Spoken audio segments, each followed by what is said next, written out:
This conference will now be recorded. Good morning, friends. So in this Business Intelligence Master Program, this is our 12th session. In this session, we are going to see copy activity performance tuning. So how you can get the best performance in your copy activity. So while you are copying data from data stores, how you are going to increase the performance, how you can tune the performance. Okay, so these things we will see today. So we will learn today the scenarios. Okay, then we will see copy activity performance and the scalability, how you can increase the performance and scalability. Then data flow diagram, we will have estimations, prerequisites, and record recesses. Along with that, so today we are going to create two storage accounts. Okay, create two storage accounts, one storage in East US, another one in India. Okay, one storage I will create in East US, another one in India. Remember. Next, upload files into East US storage account. I will upload my files into East US storage account. Remember. Okay. Then I am going to create a Azure Data Factory V2. We know remaining things. Linked service, I will create multiple data sets pipeline. I will debug pipeline, I will run the pipeline and I will monitor the pipeline. Okay. So now you may have question why we are creating two storages today. Because what I am going to do is I will show you when you are copying data within the same region, how much time it will take. If you are moving data from one region to another region, let's say if you are moving data from East US to East US, okay, how much time it will take? It will take less time because it's near, right? It will move the, like, it will copy the data much more faster. Now if you're copying data from East US to India, it will take more time because it has to send the data, like it's long distance, it has to travel, data should travel long distance. Okay, that's why it will take more time. We will see each and everything, how much time it is going to take.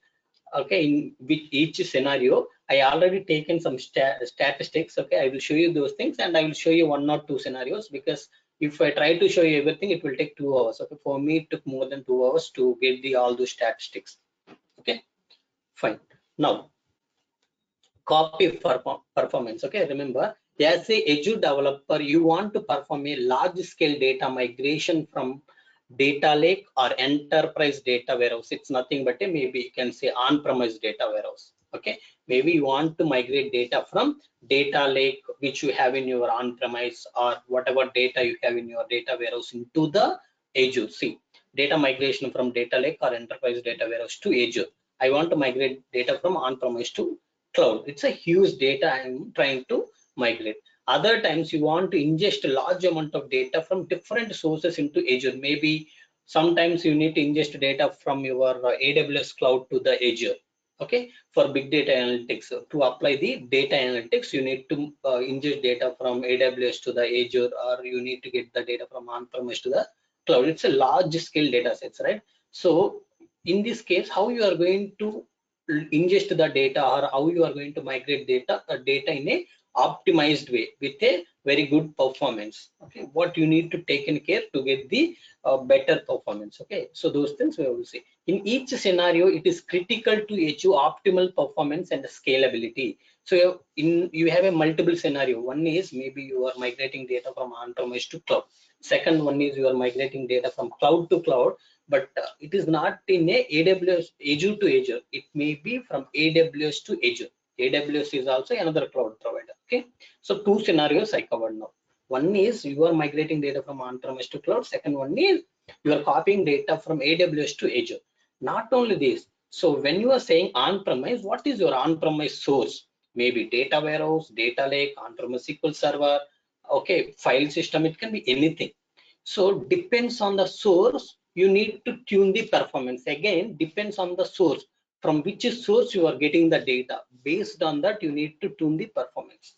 Okay, remember, so in each scenario it is critical to achieve optimal performance and scalability, because in each scenario we need to identify, okay, if the source is this, okay, how many DIUs I need to use, how many parallelism, degree of parallelism I need to use, what are those, I will explain you. But you need to use those settings to change the different settings to check the what is the optimal selection of your DIUs and performance units. Okay, so I will show you all those things. Next, as a developer you need to take care of the below things.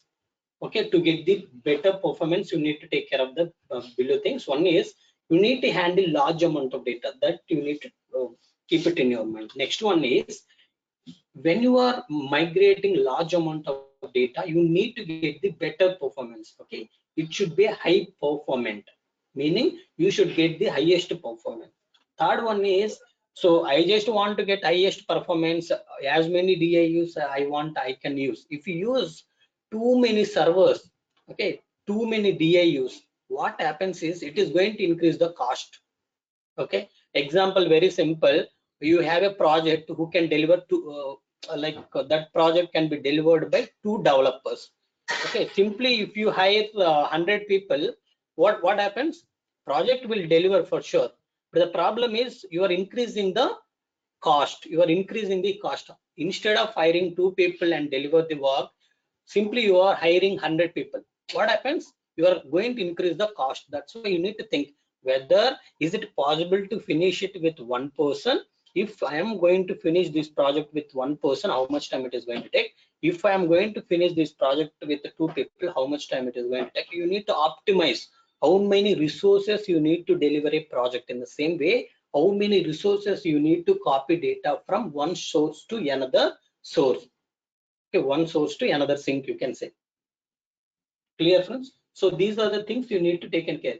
You should not go like, you should not use too many DIUs. It's nothing but a too many resources to copy data. If you use too many resources to copy your data, you will increase the cost.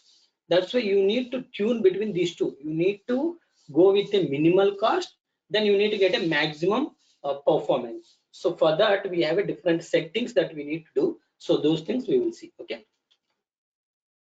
ADF control flow can start multiple copy activities in parallel. For example, using for each loop, we know, right? So when we are when we are copying data, not only one copy activity, multiple copy activities we can use.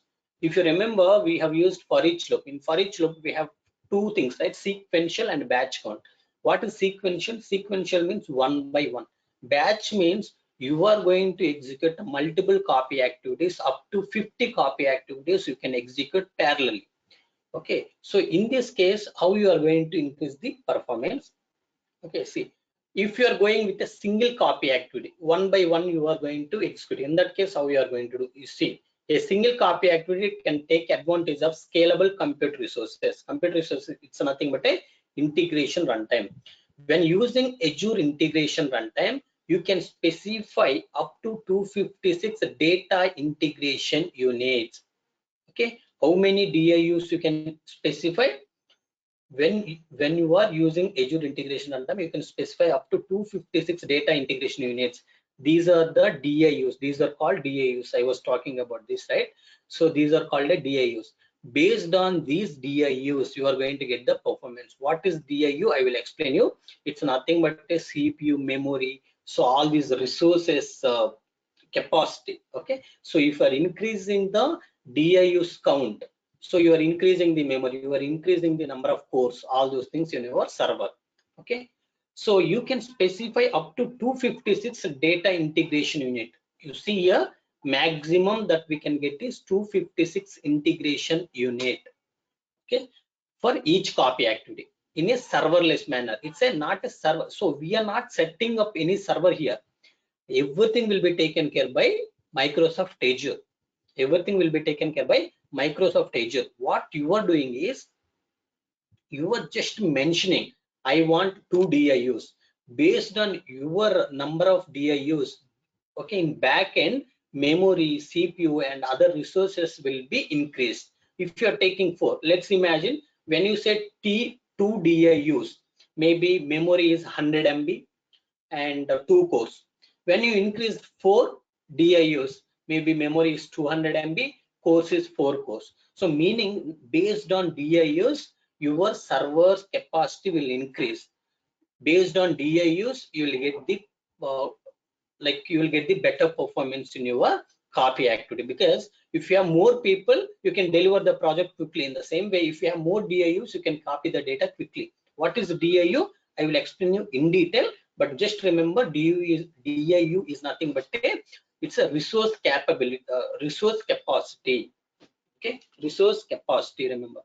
And we know integration runtime means we are not setting up, okay, this integration runtime size should be this much, it should be 16 GB RAM and 4 cores. That option we don't have, because this is a serverless.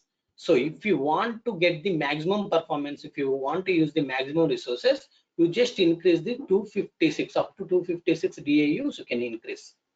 Okay, nobody is going to use 256 DIUs. I will tell you, okay, what are the default DIUs, how you, when you can use, if you use 2 DIUs, what is the performance, everything we will discuss. Okay, when using self-hosted IR, you can take either of the following approach. Because now my question to all of you, if you remember, can you tell me who is going to manage Azure Integration Runtime? ADS. Microsoft. Microsoft, very good. Who is going to manage self-hosted IR?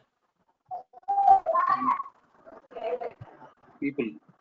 People we So we are going to maintain the self-hosted IR. Azure Integration Runtime will be managed by our Microsoft. Now, when you were talking, please be in mute, friends.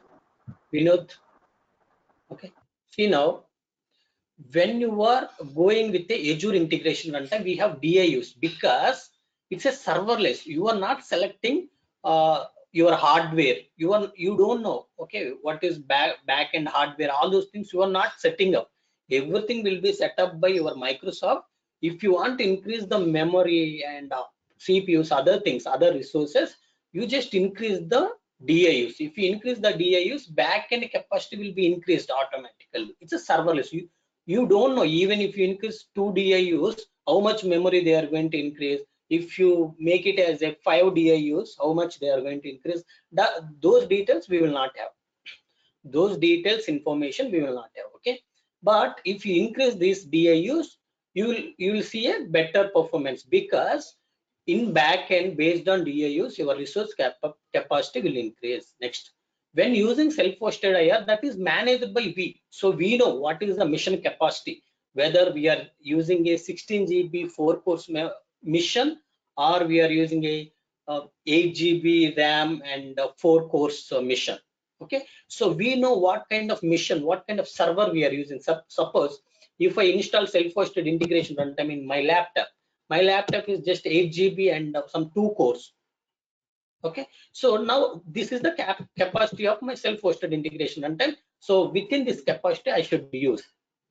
Okay, I know. Now if you want to scale, if you want to get the copy activity performance by using self-hosted IR, you need to do two things. One is manually scale up the mission. Manually scale up the mission means, scale up means increase your RAM size, increase your CPUs. Okay, other capacity of your server, your laptop, RAM, CPUs and other things you can increase. Maybe you have to like you have to attach the other things. Maybe you have to increase your memory. Okay, so you know, right? So you can increase the memory of your RAM, your system. Okay, then you can increase the CPUs of your system. So all these things you can do. So what they are saying is, you can go with manually scale up the mission, meaning in a single mission you can increase the memory and CPUs. Second option is, okay, I have a laptop. Okay, only one laptop. Instead of increasing the memory and CPUs in this laptop, I will use the multiple laptops, 1, 2, 3, 4, up to 4 missions you can use. Understood, friends? When you come to the self-hosted IR, you can increase the performance in 2 ways. One is, if you have a less memory and less CPUs to copy data, so as you have less resources, it will take more time. Okay, so if 100 people has to do the work, but if you assign only one person, it will take a lot of time to finish that work, because 100 people work he has to do. In the same way, if you have a small mission, if you assign a big task, it will be difficult for this mission to do. That's why you can do two things. One is you add the other missions, other small missions also fine. You add other small missions, or increase the capacity of the single mission. So scale up the mission means increase the capacity of a single mission. Scale out to multiple missions means add the other laptops. It's nothing but other computers. Understood, friends? So how many computers I can add? Up to 4 computers. See, computer or server or node, it's nothing but a same. Okay, laptop or server or node, these all are same words, remember. Okay, up to 4 nodes I can add, meaning up to 4 servers I can able to add. Next, a single copy activity reads from and writes to the data store using a multiple threads in parallel. So when this is the DIU is the one of the factor, one of the settings. Second setting is we have a something called degree of parallelism. What it indicates is how many threads. Okay, thread is nothing but a right, multi-threading, meaning you have a single computer. In a single computer you can run the multiple processes. Okay, so you see, I can listen the songs at the same time. I can able to work in my laptop. Maybe I can watch movie and I can listen some other song. Okay, maybe I can watch some other movie, I can listen some other song. Okay, both are different, both are going to run in two different threads. Okay, there is no dependency. Audio will play independently, your movie will play independently. So two different threads. In the same way, you can use the something called degree of parallelism. It's nothing but a threads. How many threads you need for reading the data? What these threads will do? When you have 1 GB of data, if you are using two threads, okay, if you are using two threads will go and read, like first thread will read 500 MB, second thread will read 500 MB. Okay, thread is nothing but a separate processor. Okay, clear? Any doubts, friends, in this slide? Anybody have any questions? What is serverless? Very good question. Serverless means many people think that we don't have server. Don't think like that. Serverless is nothing but a server will be there, but that server we are not going to maintained by Microsoft. Even we don't know what is the configuration of that server. That's why we are calling it as a serverless. Clear, Venkateshwarlu? Yes, Hello? sir. Clear, sir. Thank you. Thank you very much. No problem. Any other questions, friends? Okay, if no questions, let me move forward. Okay, see, Azure Data Factory provides the following performance optimization features. One is, as we discussed, data integration unit. Okay. Second one is self-hosted integration runtime scalability. Data integration units you are going to use when you are using the Azure integration runtime. Self-hosted integration runtime you need to use when you are moving data from on-premise to the cloud. When you are copying data from on-premise to the cloud, we are going to use the self-hosted integration runtime. So these two factors are important. Next, parallel copy. So as we discussed, it's nothing but a threads, number of threads. So you have 1 GB data. If you use two threads, what it will do, first thread will read off data, second thread will read off data. If you are using 4 threads, like your 1 GB data will partition into 4 parts, and 4 threads will read one partition. Let's say 1 GB data, 250 GB, 250 GB, 250, sorry, 1 GB data, 250 MB, 250 MB, 250 MB, 250 MB. Total 4 parts we have. When you have 4 threads, one thread will read one part of the data. So each part is having a 250 MB. One thread will go and read 250 MB, another thread will go and read 250 MB. Okay, that is the parallel copy. Next, staged copy. Staged copy is basically, this is very important because when you are loading data into Azure Synapse Analytics from your storage directly, it will take more time. That's why we are going to load this data into a staging layer. Once you load this data into a staging layer, from that staging layer, data will be loaded into the Azure Synapse. Okay, Azure Synapse with the high throughput.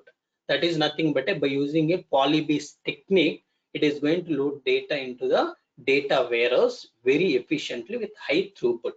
Okay, that's why staged copy also very important. We need to use all of these to tune your copy activity performance. Okay, we will discuss one by one. Okay, what is data integration unit and all those things. Let me move on. Let's see what is data integration units. So a data integration unit is a measure that represents the power of a single unit in Azure Data Factory. What is that power? Power is a combination of CPUs, a central process unit, and a memory and network resource allocation. Okay, all the resources which you need for copying data. Okay, all these things. Okay. Yeah, Ramu. So there is nothing to teach much, but I'm going to take that session. Okay, we will cover that also. Don't worry. Power is a combination of CPU, memory, and the network resource allocation. DIU only applies to Azure Integration Runtime. DIU does not apply to self-hosted integration runtime. Can anybody tell me why DIU is not applicable for self-hosted integration runtime? DIU is provided by Microsoft. That's why. What? DIU is provided by Microsoft company, right? That's why. Not DIU is provided by. So DIUs basically we are going to get for the Azure Integration Runtime. Azure Integration Runtime is a serverless because we don't know that particular server configuration. So that's why to get the to utilize maximum resources from that particular Azure Integration Runtime server, we need to increase the DIUs. Okay, but self-hosted integration runtime is within our scope, right? So we can able to scale up or scale out whatever we want to do, we can able to do. That's why DIUs only applies to Azure Integration Runtime. Okay, I think everybody is clear. Nothing but a power. Okay, what is that power? That power will allow you to ingest data into the cloud. Okay, read data from on-premise and load it into your Azure, or read data from AWS and load it into your Azure. So all these things we are able to do with the help of this power. What is this power? Power is a combination of CPU, memory, and network resource allocation. Okay, this is important. Next, parallel copy. Okay, you see here, you can set the parallel copies property to indicate the parallelism you want the copy activity to use. Okay, so as I said, multiple threads I want to operate to read a data. So then you have to specify how many parallelism units you want. Think of this property as the maximum number of threads within the copy activity. Within a single copy activity, you are using a multiple threads. See, the threads operate in parallel. The threads either read from your source or write to your sink data store. It will read data parallelly. Let's say you consider 1 GB data, 4 threads. Each thread is reading 250 MB. It will read data. At the same time, these 4 threads will write data to your destination as well. 250 MB, 250 MB. Each thread which read 250 MB, same data it will write it into your destination as well. Okay, parallel copy means threads. Remember. Next, staged copy. A data copy operation can send the data directly to the sync data store. Alternate, so that you can do it directly. You can load data into sync data store, but we are going to use a staged. We are going to load this data into a staging layer. The reason for this is to copy, to use a high throughput units, like to use the high throughput capacity to load data into your Azure Synapse. Okay. Alternatively, you can choose to use a blob storage as an interim staging store. Okay. So mostly people will use blob storage because it's mainly for the temporary storage, right? So remember, when you use stage copy in backend, it will look like you are using 2 copy activities because data will copy from source to stage. In second copy activity, it again stage data will read and load it into your sync at the last one. Okay, that's why in back end it will look like a 2 copy activities, but when you see from front end, you are going to use only 1 copy activity, but you will use a staging layer. Read data from source and load it into staging layer. From staging layer, again read the data and load it into your target. Okay, next. Okay, so these 3 we have. Now I'm going to talk about that self-hosted integration runtime one. So that is a separate one. That's why I included in separate slide. But any questions here?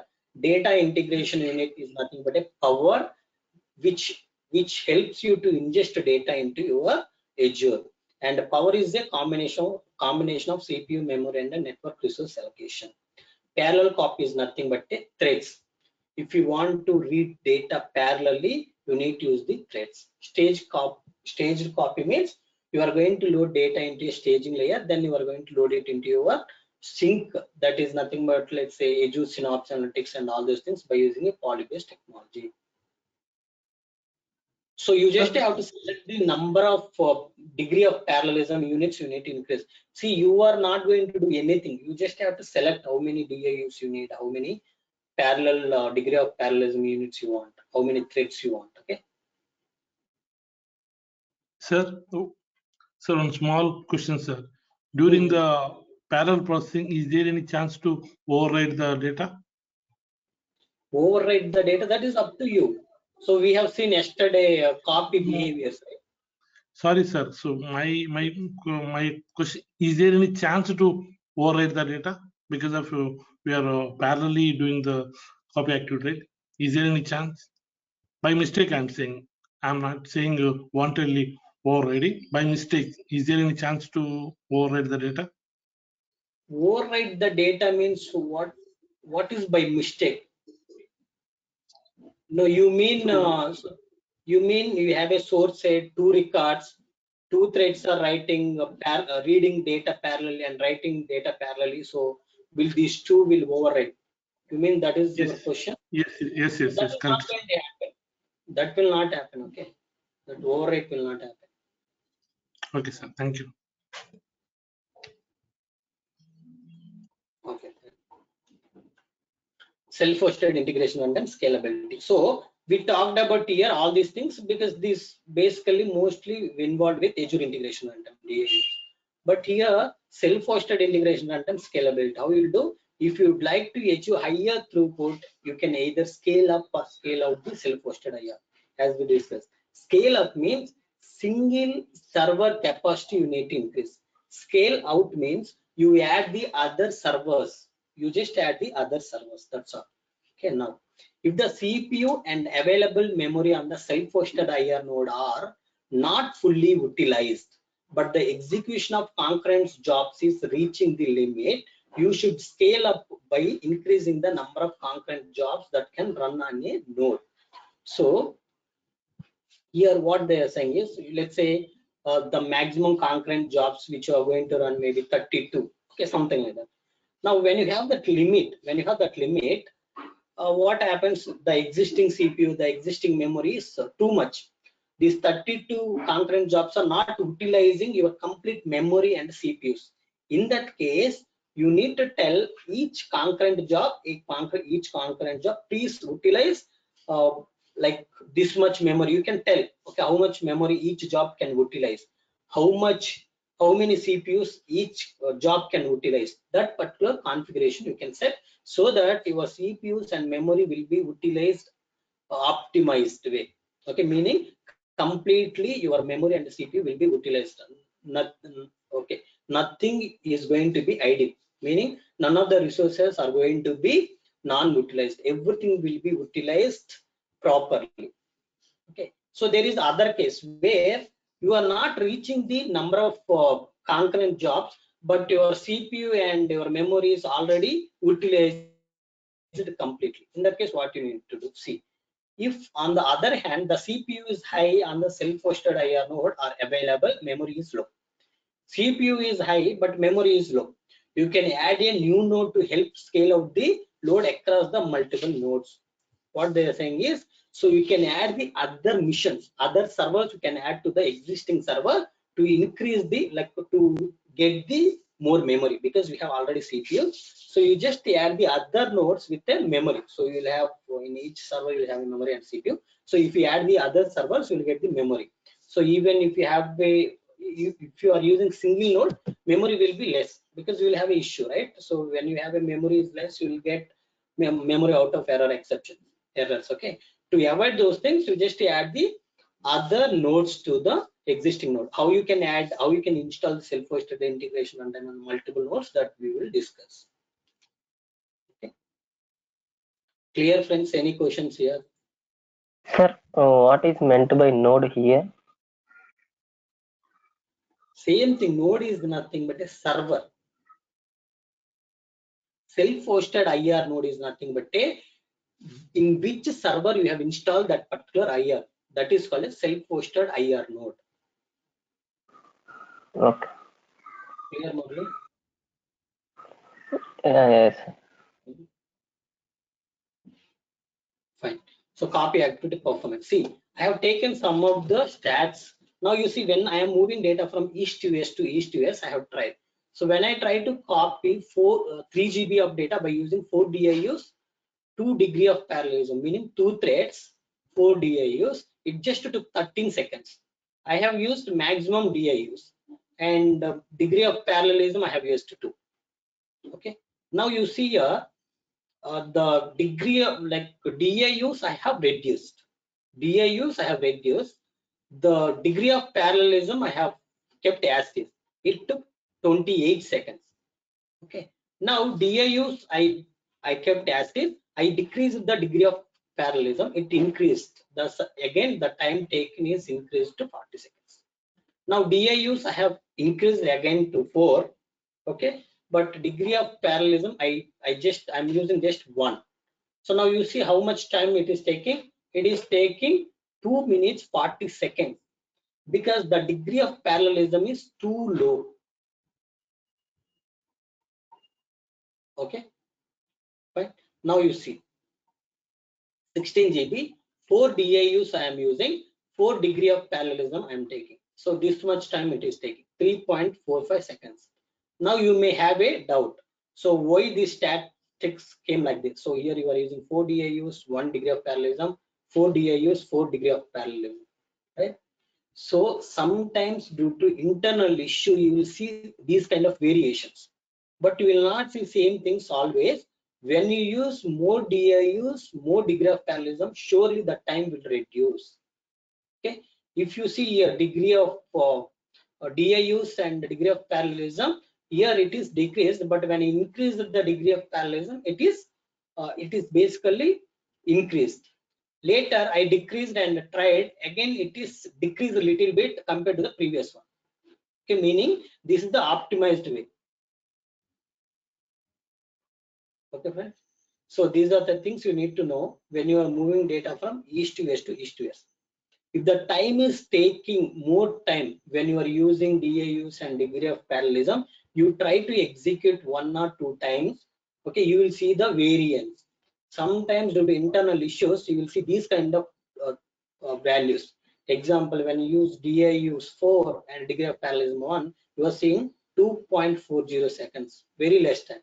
But when you are using more DIUs and the maximum degree of parallelism, you are like, see here 3.45 seconds. It is taking more time.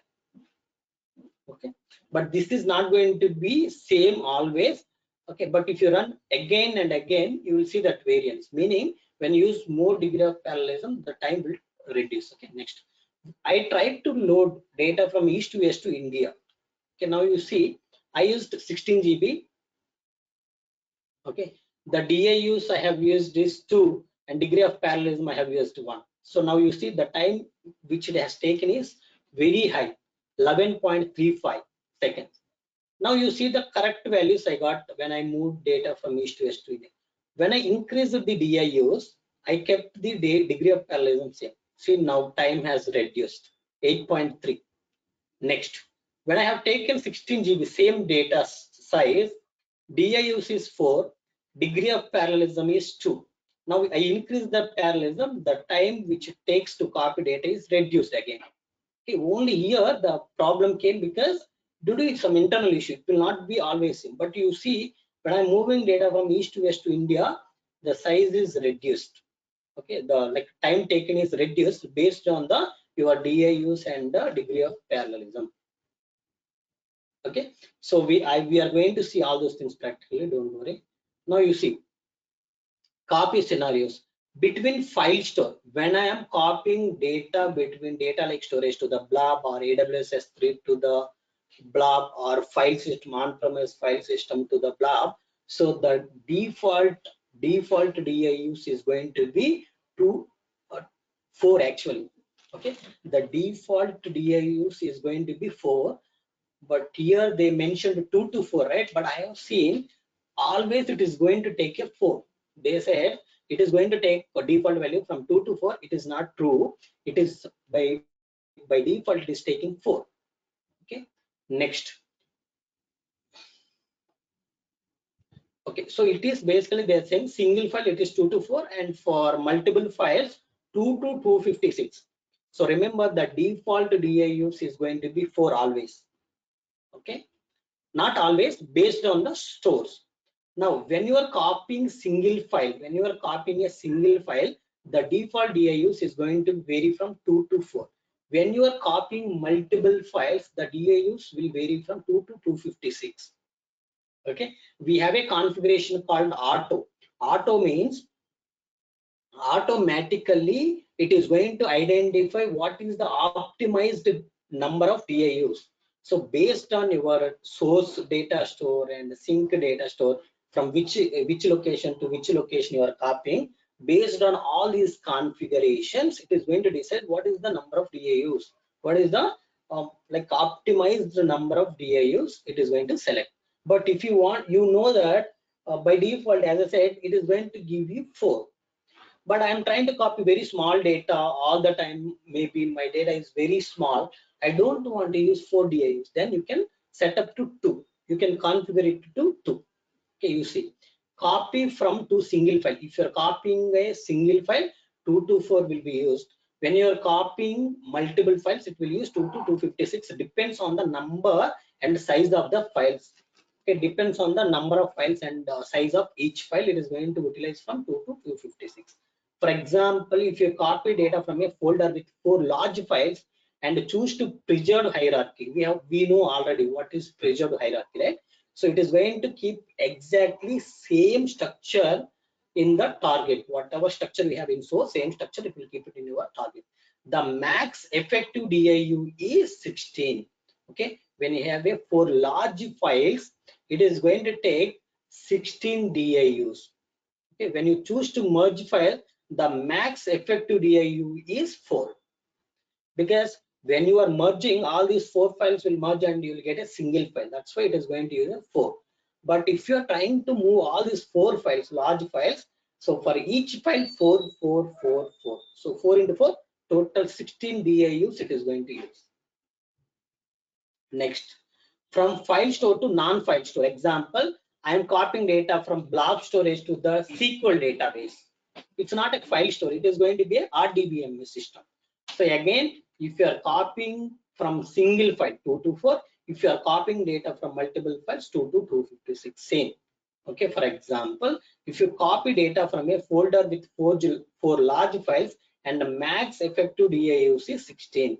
Okay, if you have a maximum 4 large files in your source side, maximum how many DIUs it will use? 16. For each large file, 4 DIUs.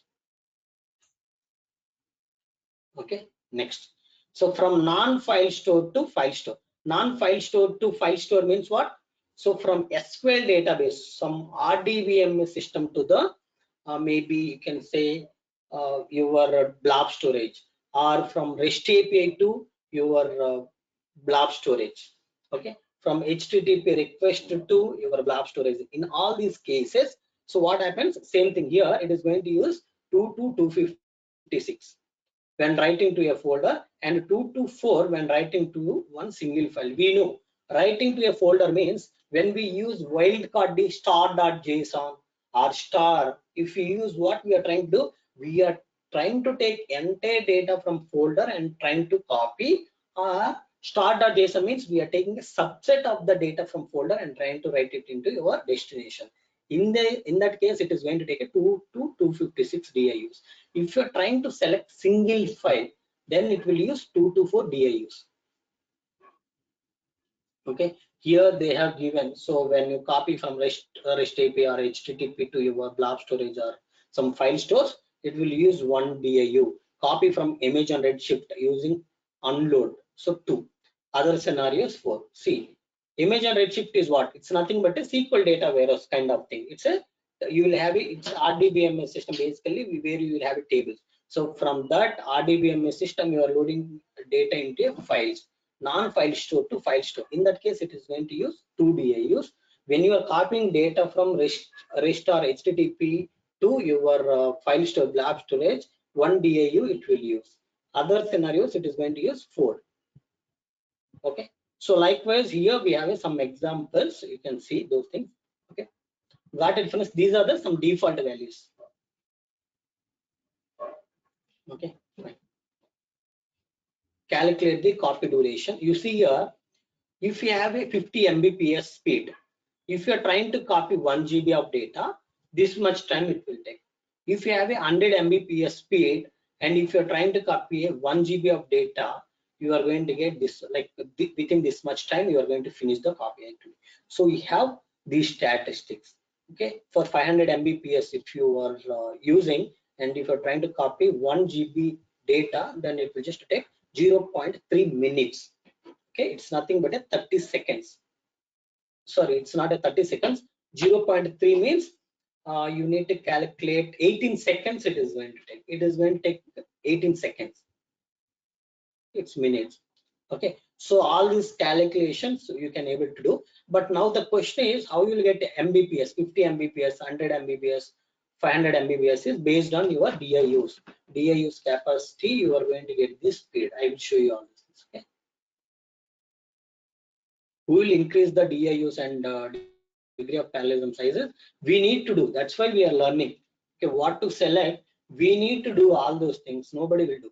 But DIUs, degree of parallelism, if you are not setting up anything, like your copy activity will identify the optimized number and it will use. But there are some scenarios where you are going to use very large data sets, but your copy activity is going to use a very less number of DIUs. In that case, you are going to take more time, because basically by default, Microsoft, what they are going to do is they will check both the things to save the cost and to give the better performance. But some cases, as per our requirement, doesn't matter. Okay, little bit cost is, we can compromise with the cost, but performance I need to get, because my reporting should be ready within 1 hour or within 2 hours. For that, I need to load the data quickly, and my entire process I need to complete quickly. For that, you need to increase the DIUs. Another scenario where you have a small data set, you are getting very less data daily. So by default, your copy activity will use 4 DIUs, meaning you are spending unnecessarily more DIUs. So you need to use the less DIUs in that case. So all these things you are going to take care. Clear, sir? Clear, sir? Orientation, sir? Okay. Now you see. Here you see you have a AWS services. Here you see Azure services. Here you see on-premise services. We have SAP, Oracle, Teradata, SQL Server, Cloudera, and Hortonworks. So you have a different on-premise data stores. Here you have Amazon Web Services, Salesforce, okay, and you have a Redshift, all those things, AWS S3. You can include all those things. Here you have a Azure services, Cosmos DB, SQL database, SQL data warehouse, blob storage, all these things. Now let's say you are copying data from on-premise to data lake storage, maybe on-premise to Azure storages, or you are moving data from AWS to Azure storages. Okay, see, when you are moving data from cloud to cloud, we are going to use a Azure. When we are moving data from on-premise to cloud, we are going to use a self-hosted. You see the diagram here. We are using self-hosted. So this is the pipeline which is going to copy data from on-premise to cloud. For that, we are going to use a self-hosted IR.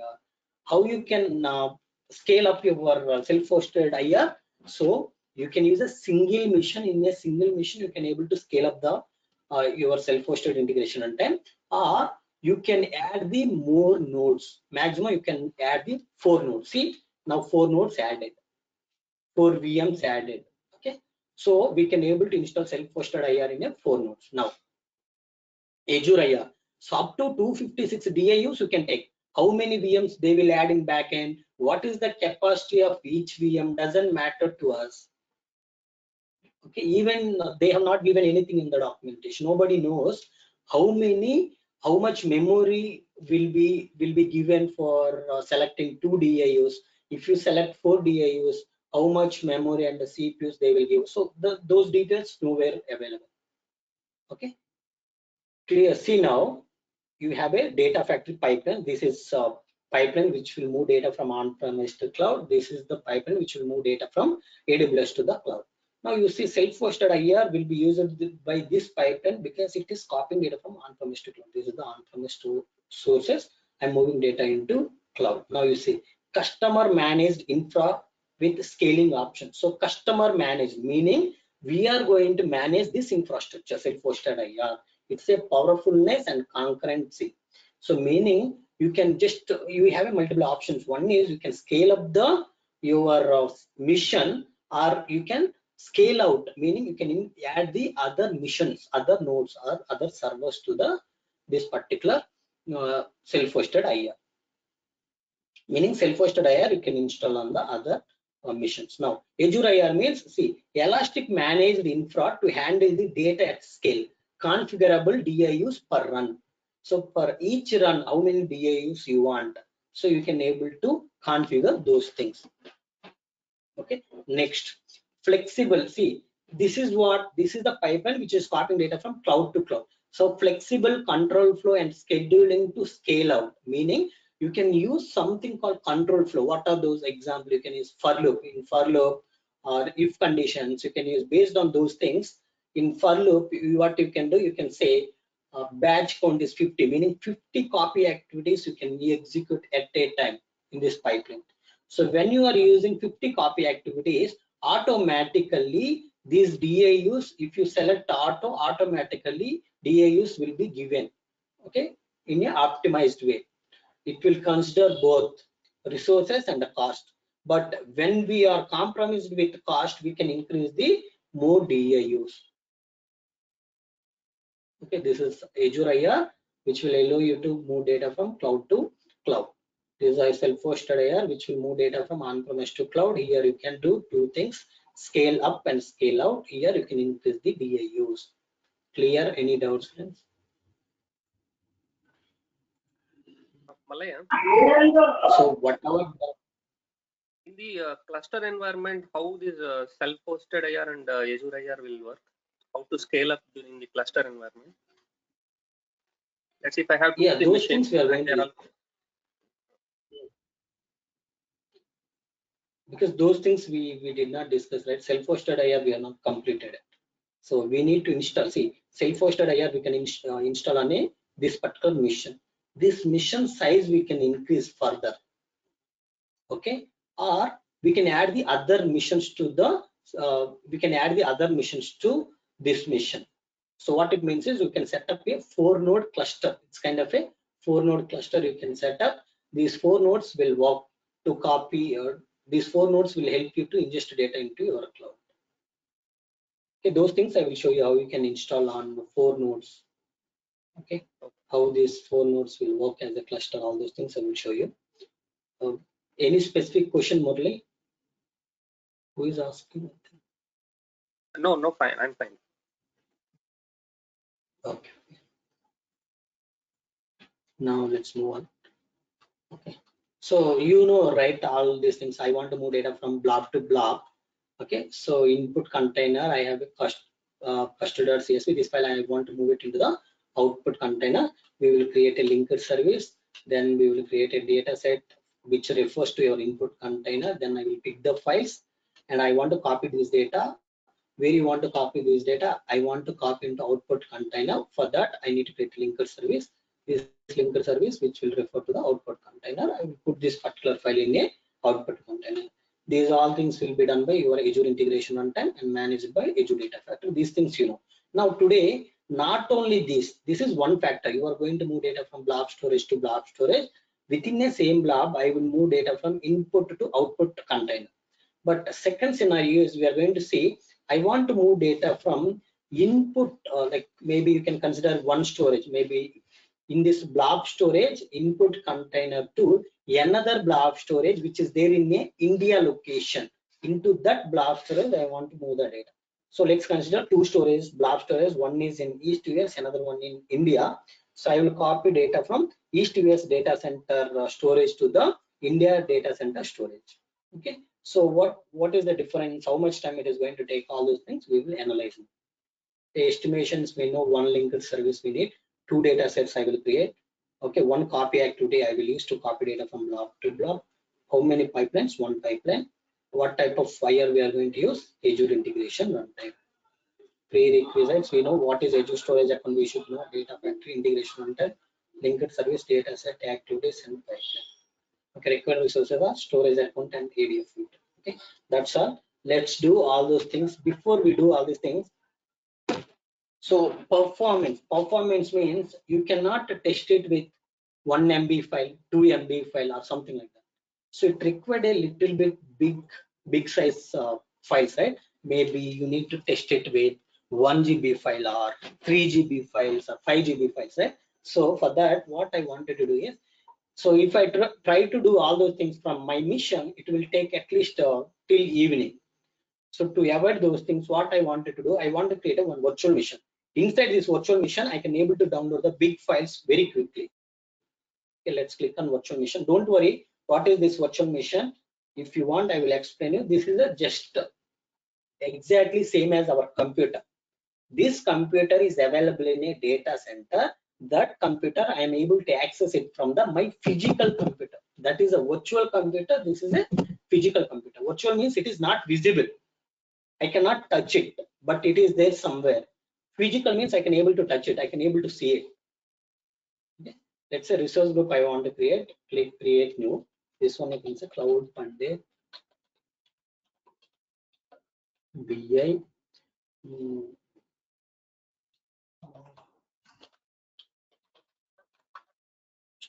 Click OK. Come down. Virtual mission name you can say cloud Pandey VM. So East US 2. I am launching in East US 2.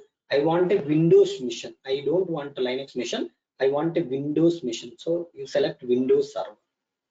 Windows means you can able to see your Windows, right? Desktop, all those things. Otherwise, if it is a Linux mission, you need to use the command line interface to like to work in your system. Okay, it is difficult to work in Linux system for this particular requirement. That's why I'm selecting Windows mission. What is the capacity of this Windows machine? You see 2 CPU, 16 GB RAM. Okay, this configuration is fine for me. Let me give the username. This is my password. I'm just giving the just enter username and password. Don't worry, just click review plus create. Click review plus.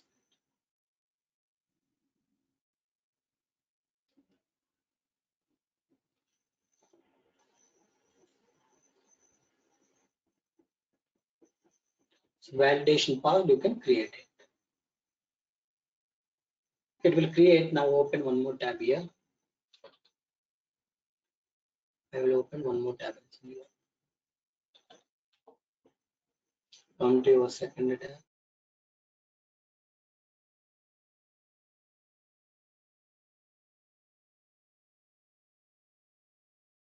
So just click on storage accounts. So as I said, I am going to create 2 storage accounts. Click add storage account.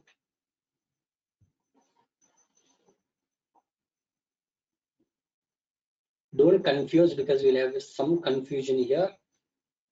Okay. This is the resource group. This I can say cloud Pandit East US. So this is East US. Let it be East US or East US to anything is fine. Let it be in East US, no issue. Now just click review plus create.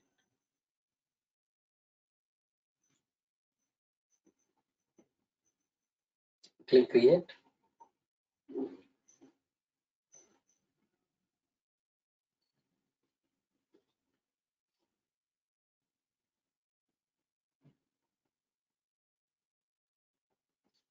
Okay, just click on home again. I want to create one more storage. Click on home. Click on storage accounts. Let me create one more storage. Pre-trial resource group is this. Here storage account name. Storage account name I can say cloud Pandit India. So I want to launch it in India. See, this I am going with South India. Okay, click review.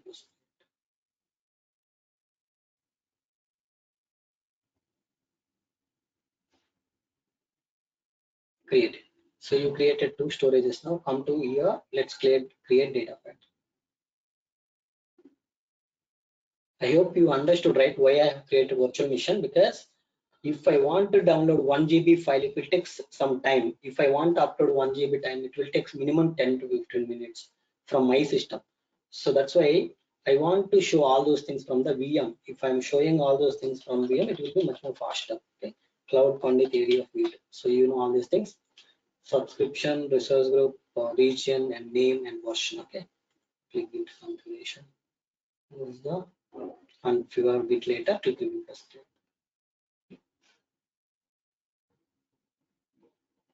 Click it.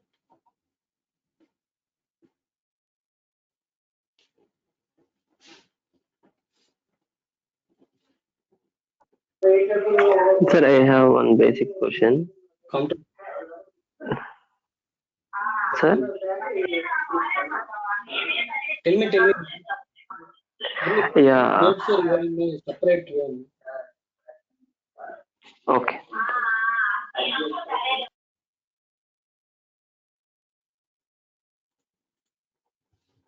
Okay, so now just click on go to resource.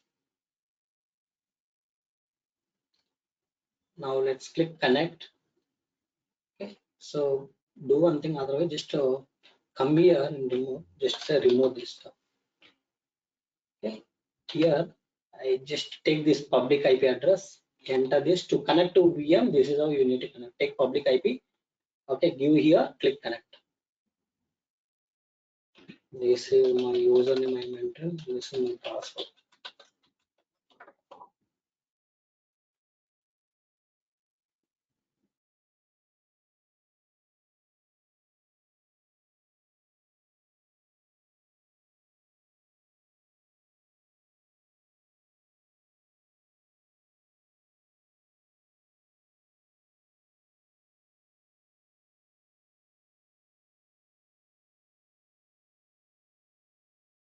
So this is my virtual machine. I am inside virtual machine now. You see.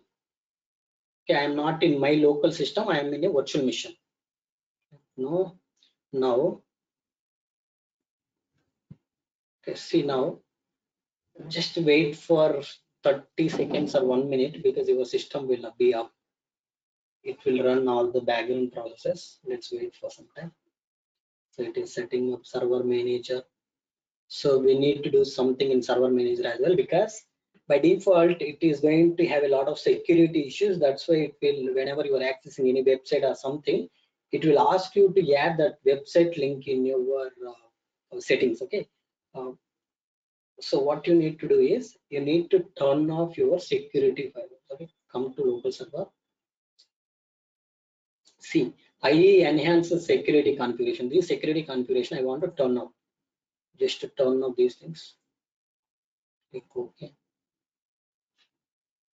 You can now come to Internet Explorer.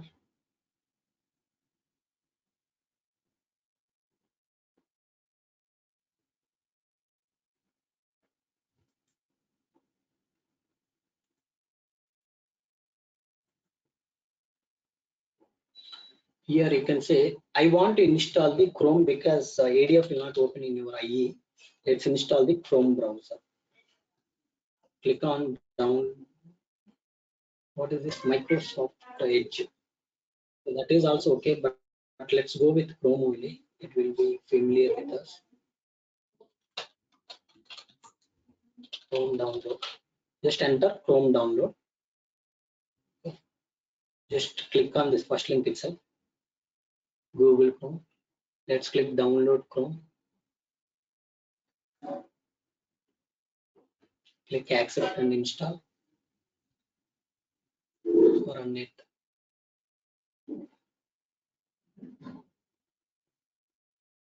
Okay, so within a minute your Chrome will be installed.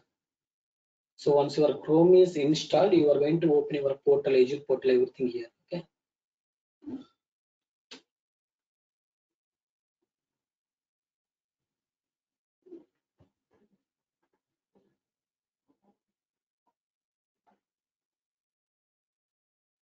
Malaya, suppose if I'm creating a virtual machine on this free trial Azure portal, it is going to use all the credits and we will run out of the trial version, right?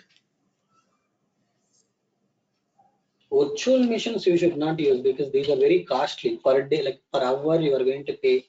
So I think some 14 rupees. So if you consider per day how Yeah, much it is going to suppose be. for, okay, I'm going to create it now for testing or creating this one, and if I can delete that, and so it is going to reduce the cost, So and we where, can use. yeah, I will tell you. Yeah, Don't worry. Just wait. I will tell you there are some other ways. I will tell you those tips so you can follow those things to practice these things. Okay, don't worry. So I will give you those tips how you can practice these things without all these things, without all this worry. Okay, we have another way also. I will explain you.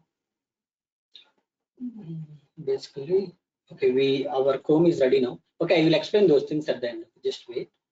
So now, don't worry. So about pricing and everything, I know how you can.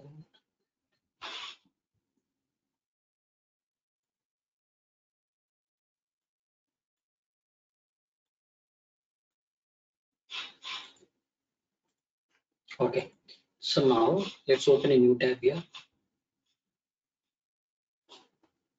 Systems little bit slow.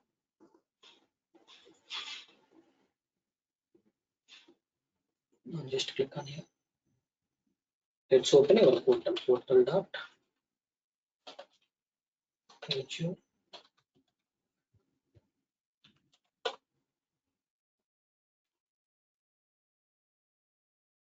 Okay, so now you can type here. So we know our mail ID, our account. Right?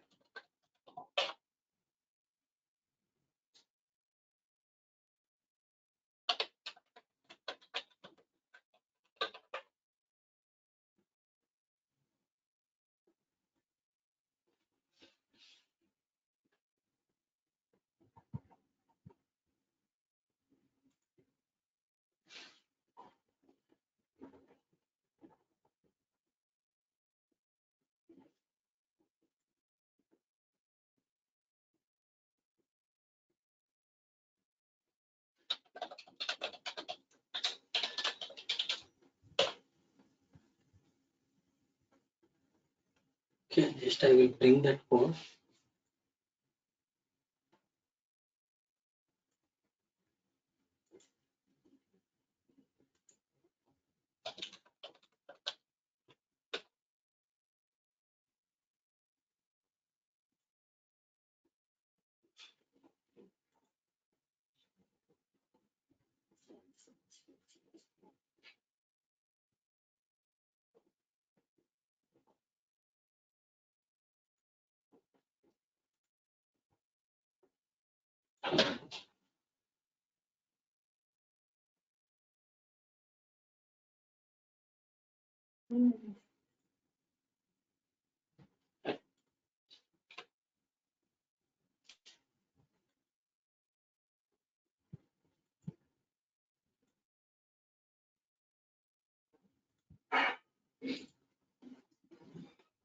Okay, now I'm just pasting the code here. Verify it. Verification is done. Just click no thanks. Now you will be inside this account because you are opening this Azure portal in another new mission, right? That's why it will ask you to authenticate. So I have authenticated. Now I am able to log in into the portal successfully. So first thing that I want to do is let's open your storage account. Okay. One thing you can do, right click on this data factory, open in a new tab. Let's open storage account here. Go inside H2S storage account. Let's click on containers.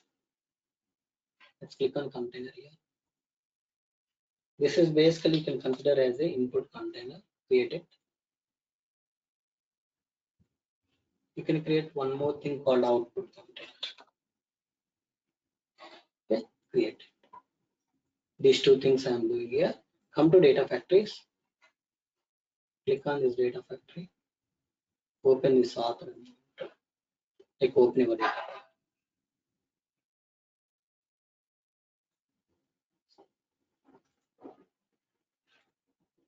Now click on this. I open, this is my data factory. Data factory, this is my storage account. In storage account, I have a input and output. Now I want to download some data. Okay, how to download is come to Google via browser. Okay, I will tell you. Download large data sets. Large CSV datasets download. You can say large CSV datasets download. Something you can say. So you can go to any website. You can go to any website, but I downloaded files from some website. Okay. Okay, let's go here. CSV files for download. Let's see if the file is not available. I will take.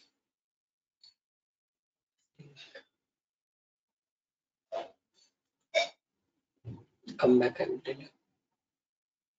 Just include here.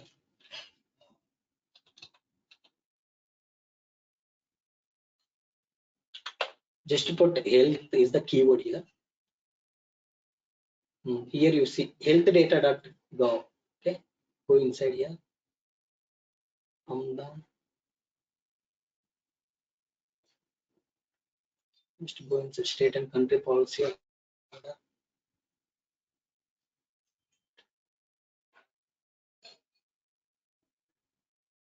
I'm not sure these are big data sets or small data sets.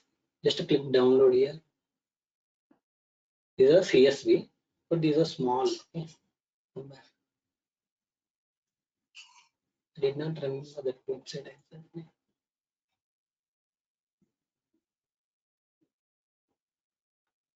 Just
one second. Let me just check whether I pasted anywhere in my notepad.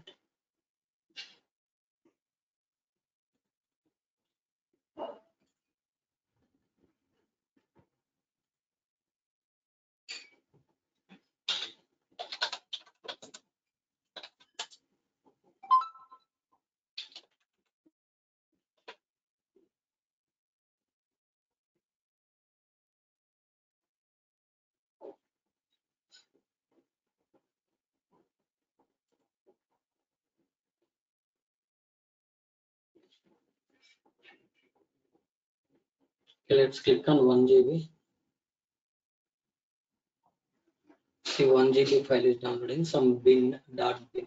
Anything is fine. So we no need to have a CSV because anyhow we are going to load this file as a binary file. Okay. So let it be. Okay, we are downloading the 1 GB file. Let it download.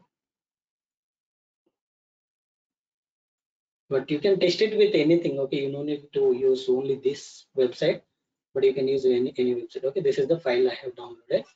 Go to your storage account now in East2S. Go inside this input container.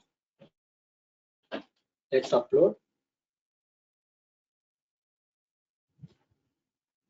Select here.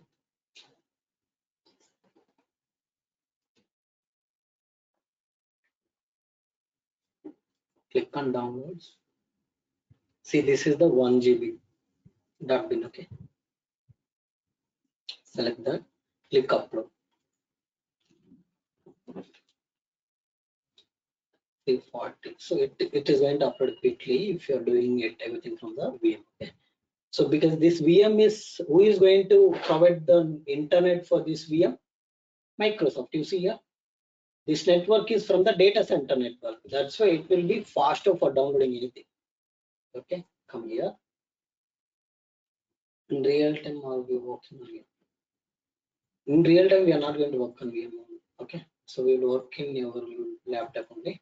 That is based on your security things with respect to the project. Some project they will ask you to connect to the VM. From VM they will ask you to access, but of some of the resources you are going to access it from the VM, but not all the resources. Okay, fine. Now our data will upload into storage. Meanwhile, we will create our pipeline in our Azure Data Factory. Come to Data Factory. Let's click on Manage tab. Okay, we know linked service we need to create. Click New. Blob storage, continue. This is basically linked service for ABS or East US. So this is the East US blob storage I'm connecting. Okay, subscription is this, and the storage account is East US. Okay, created. So I also create a linked service for India storage account. Click New. Click storage account. Click Continue. This is the, you can say, LS ABS India. Let's select free trial. This is the research group is India. You no need to test the connection, create it because connection will be successful 100%. Now come to author tab. Okay, let's create a data sets. Click New. So because if the file format is something else, you don't know what is the file format. Okay, if it is some text file or something, so you have this format. If the file is apart from this, so .bin is the my file extension, then you can go with binary. Okay, if anything text file whatever, you can go with the binary. Okay, remember, binary means it will copy exactly without reading the data, it will copy as a bulk. Okay, now this one I can say DS. So DS for ABS, source, the source, you just give source to source. This is East US. Okay, I'm connecting to the East US. Select from which folder you need to read the data. I want to read data from input folder. Okay, create it.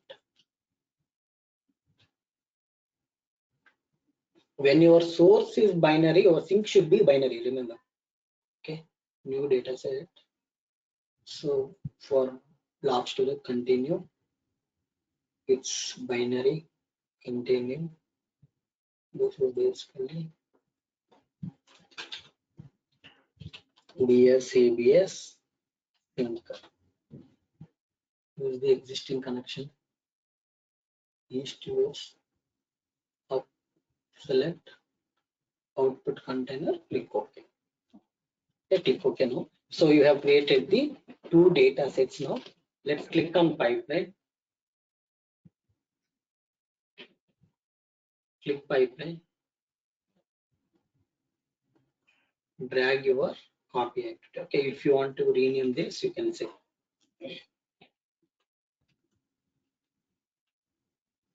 PL for performance.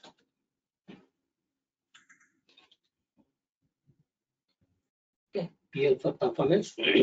Drag your copy data activity. You can just use your sources. Source data set. Link is this data set. Now you know source side you selected the folder name, so you need to give the wildcard file path. Let's give it as a star. Now come to general. Okay, Now I just rename this one to copy data from east US to east US. Okay, east US to east US. I want to copy the data.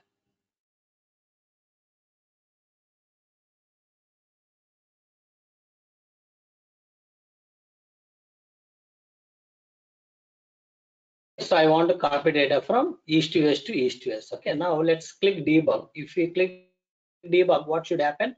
Now let's go to storage account once, verify. See, you have a 1 GB.bin is uploaded. It is in a input container. Let's click on this, click on output container and see. Do you have anything? No, I don't have anything. Now come here. I want to click debug. Just click on debug. Now let's go to settings and see what settings we have. Data integration units are these settings here. You need to focus. Data integration unit is auto. Maximum you can use 256. You can see here.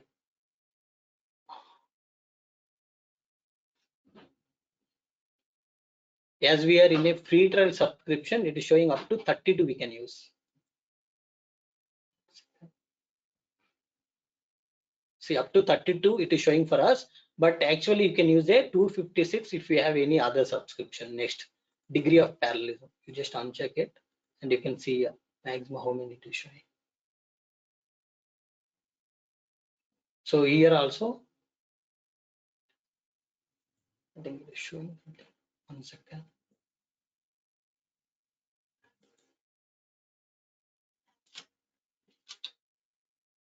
Okay, up to 32 only it is showing. Degree of integration, data integration units and degree of copy parallelism. We are showing only 32. You see. Okay, up to 32 it is showing for us. That is okay because we are in a free trial, but in real, like if you have any other subscription up to 256 DIUs, you can able to take. Let's go with default things, auto and a degree of copy parallelism. Also, I'm not selecting anything. We'll see by default how many it will take. Click debug. We know the default DIU it should take a 4. Okay. Copy parallelism units, maybe it will take degree of parallelism 2. Let's see now what it is going to take. Now it is job is queued.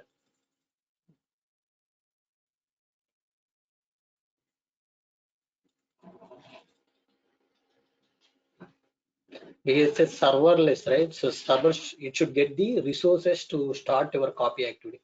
So it did not get the resources to start your copy activity. That's why job is queued.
So let's try to do one thing. Let's cancel this because the job is queued since long time.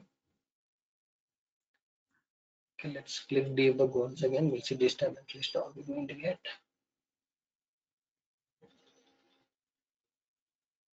If auto resolve integration runtime is not working, then we can able to change we can create our own Azure integration runtime.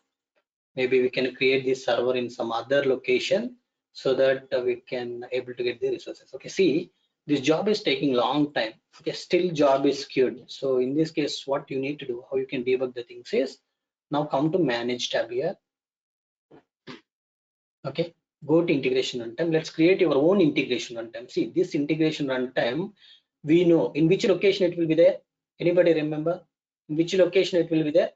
This location is nobody knows. Location will be auto resolved. Region is auto resolved, meaning based on from where to where you are copying data, it will go and set up the server. Okay, if you are copying data from east to west to India, then in the India data center, your auto resolve integration runtime will be created. Okay, now this auto resolve integration runtime is not allowing us to start our copy activity. So that's why what I wanted to do now, I want to create my own integration runtime in my own data center. In whatever data center I want to use, that data center I can able to use. So for that, what you need to do, let's go to your author tab once again to verify whether it's picked or not. It looks like it is not picked yet. Okay, so we understood it is not going to work today. Let's click new and create our own Azure integration runtime. We will create. How we will create? Click new, click Azure or self-hosted, click continue. Azure integration runtime, click continue. So here you see this is the integration runtime name. Okay, this you can say Cloud Pandit IR. Okay, some description if you want to give, you can give here. You say type is Azure and virtual network configuration. Do you have any virtual network? So I don't have, so I will disable it. Auto resolve, I don't want to put this one auto resolve. I want to give the location East US. I will say in East US. So if I go with East US, for sure I will not have any issue. Let's click create your Azure integration. See, your Cloud Pandit IR is running. Let's go to author tab and check if the pipeline is successfully picked. No issue. See, it's copied. Otherwise, I thought of using our own integration. We create our Azure IR that we can use. Okay, but this is not the correct duration, because the problem is it has queued the job. How much time it queued the job, that we can get it. How you will get it is just to click on this glass. Okay, so just expand this, maximize this.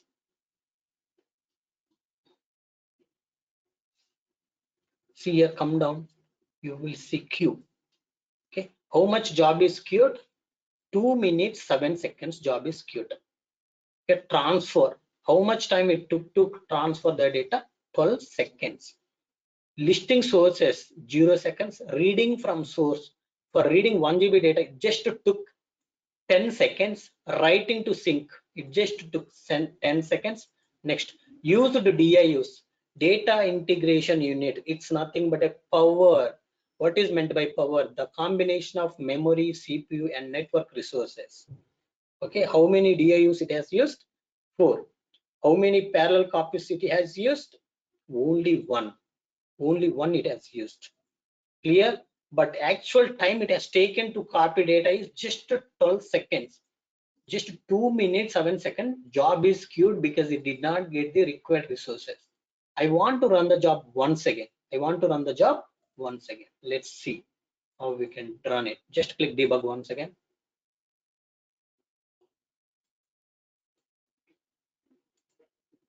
Let's see whether this time the job is picked immediately. So I don't want to use this auto resolve integration runtime. So because it is queuing my job every time, so I will just cancel this. I will change the integration runtime to my own Azure integration runtime. So this is this particular issue is temporary. We have seen, we never faced previously, but today we are getting this issue. That's why I just canceled this particular debugging. Okay, I cancel this. Come to manage tab. How you can change? You need to use Cloud Pandit IR instead of Auto Resolve IR. For that, go to linked service. Click on this linked service. This is the linked service we are using currently. Click on that integration runtime. In this drop down, you select Cloud Pandit IR. Okay, just apply. That's all. I just made the change. Now I will run my pipeline. I will check whether I'm going to my pipeline is going to run immediately or job is queuing here also. Job is queuing even if I use Azure IR. I think all data centers servers are busy something.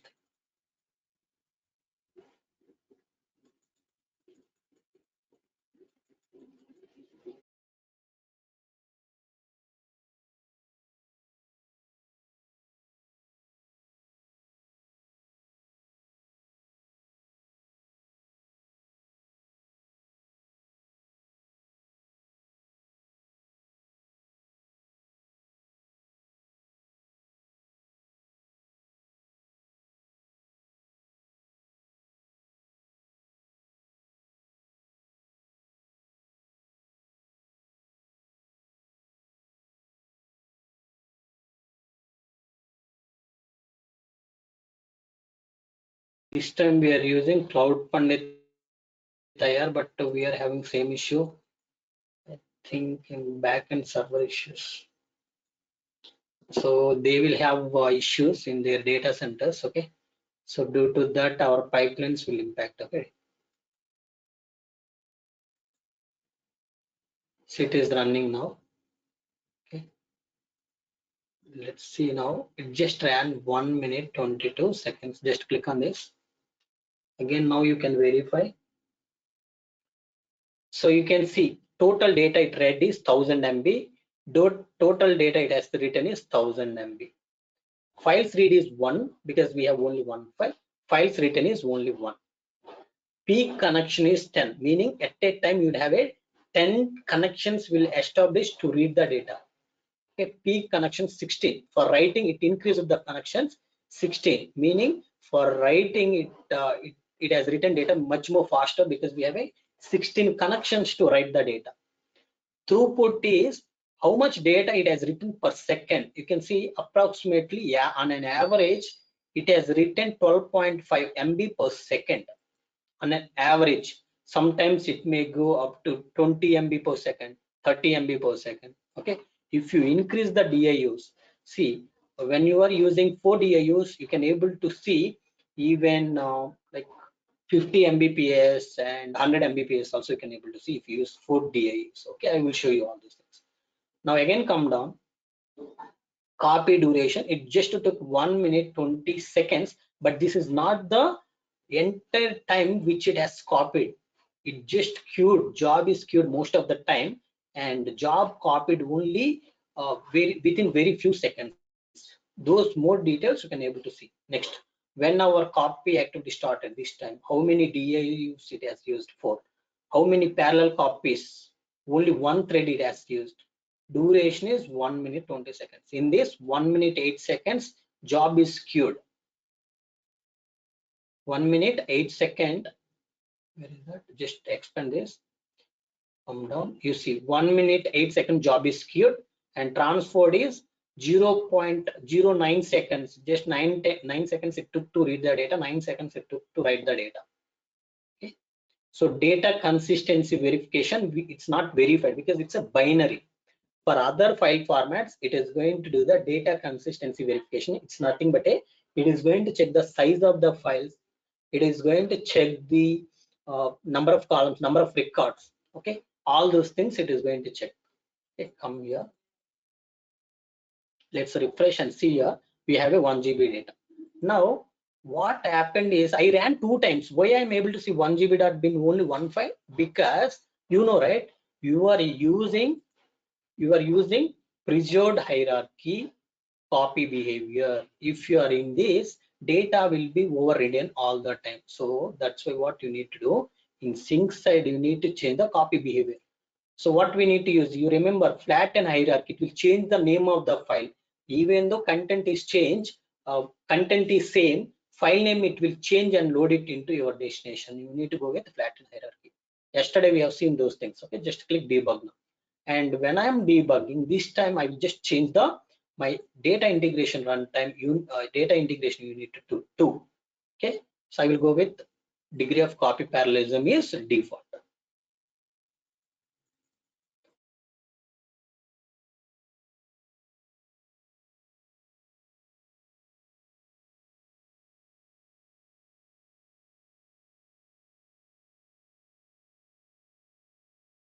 Started immediately. Okay, job is completed within 16 seconds. Let's see again whether job is took any time to like queue. So you want 1000 MB, 1000 MB has written, one file it read, one file it has written, 10 peak connections, 16 peak connection. See, on an average, it just written 76.923 MB per second.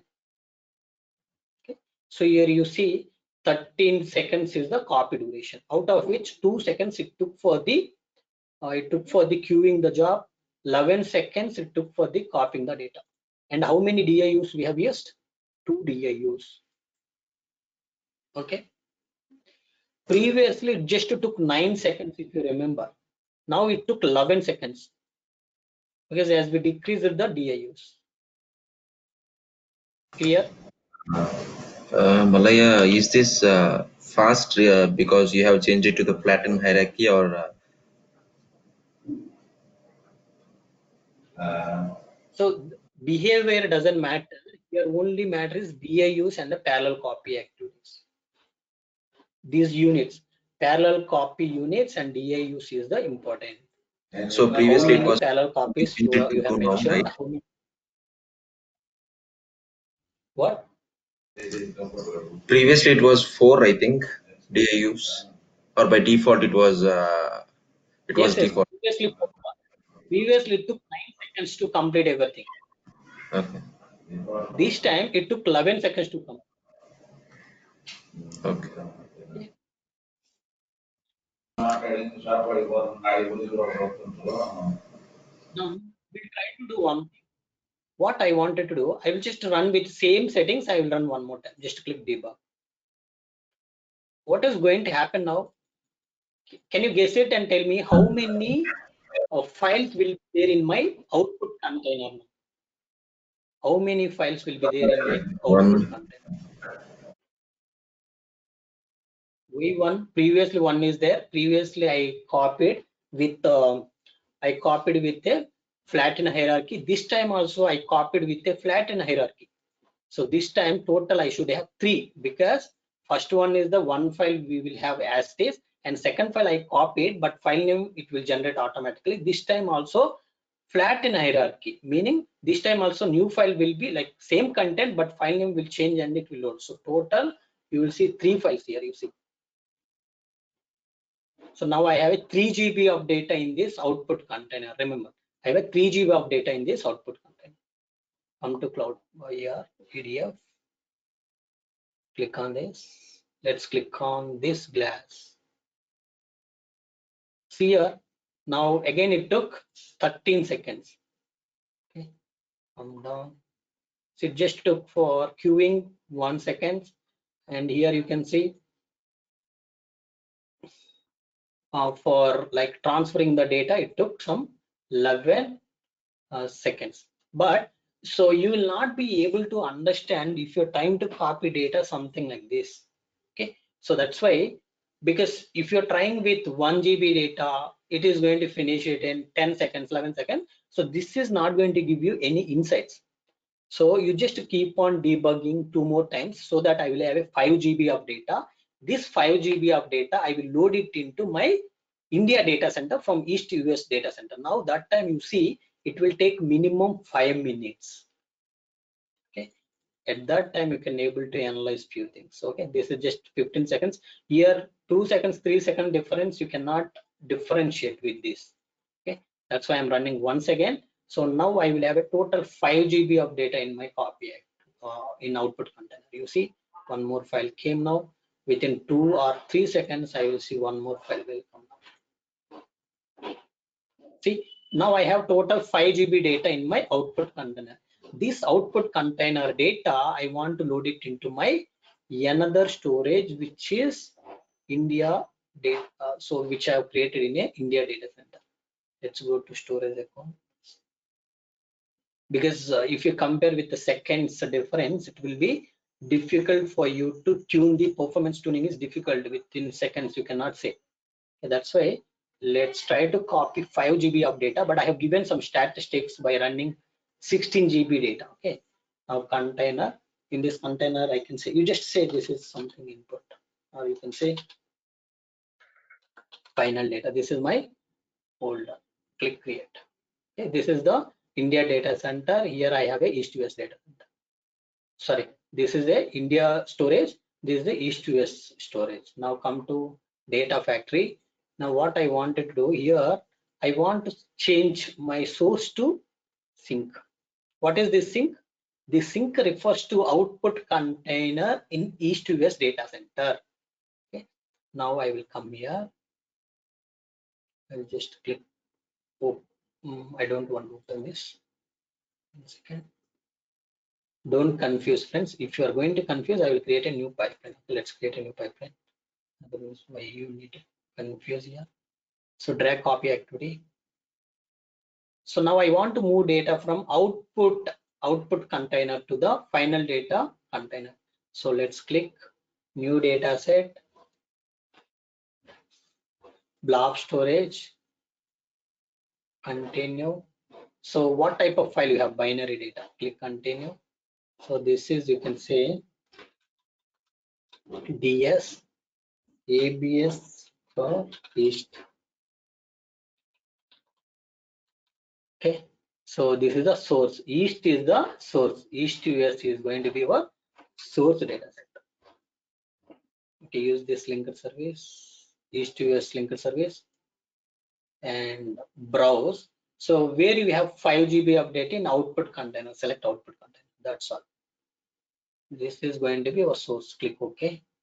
So source data set is ready. Let's click on sync. Let's click new. Blob storage, continue. Binary data, click continue. So this is basically DS ABS India sync. India is going to be my target sync. Okay, India. So let's select the folder called final data. Click OK. Okay, now you have all the details. So if you come to source side, we have selected a folder. So wildcard I need to put wildcard file path is star. So all 5 files I want to load it into my target. Let's click debug this time. You can able to like check all the details in detail. Okay, job is in progress. Now you just click on this. Now you see, okay, what is your throughput? Everything you will come to know. So this is live. You can able to monitor all the details. Just wait. Okay, it is going to give you all those details. Now you see, used to DIUs auto. We just set auto. That's why how many DIUs it is using? 8 DIUs. Why it is using 8 DIUs? Because we are moving data from, see, we are moving data from East to West to, this is in India. We are moving data from East to West to India. Now you see, files read is 3. How much data it read as of now? 4.754 GB, and it has written 3.883 GB. Already it has written. Files written is just 2. It is still writing. So what is the throughput per second? How much data we are writing? 113 MB per second it has written. Already succeeded because it has used 8 DIUs. That's why it is able to write data within 44 seconds. So it is not good because it is using 8 DIUs. It is very costly. I don't want to use 8 DIUs. I will just change the DIUs to 4 because I just set it to auto. When you set it to auto, It is taking 8 because it realized that you are copying data from east to west to India. See, auto. It is used 8. Now I will go with only 4. I don't want to use 8. Okay, 4. Now I am setting up integration unit to 4. Now just click debug again.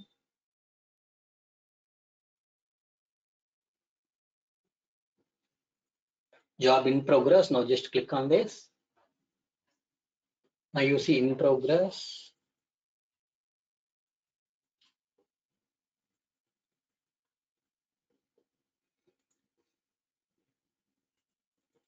See now the number of DIUs, how many? 4. Used parallel copies is 1. Okay, remember. See, queued job is queued to like 2 seconds. Transferring is still happening. That's why this timing is going to vary. Okay, whenever you refresh, you see how much data it is read. 2.516 GB it read. How much data it has written as of now? 113.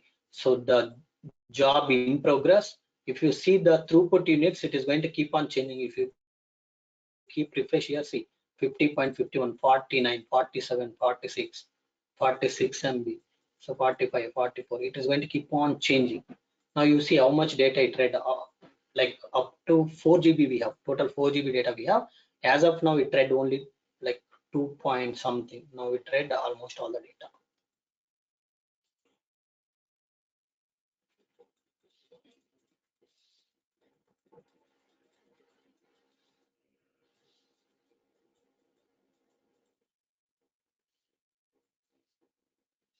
See, this time it took more. Previously, it just took 44 seconds.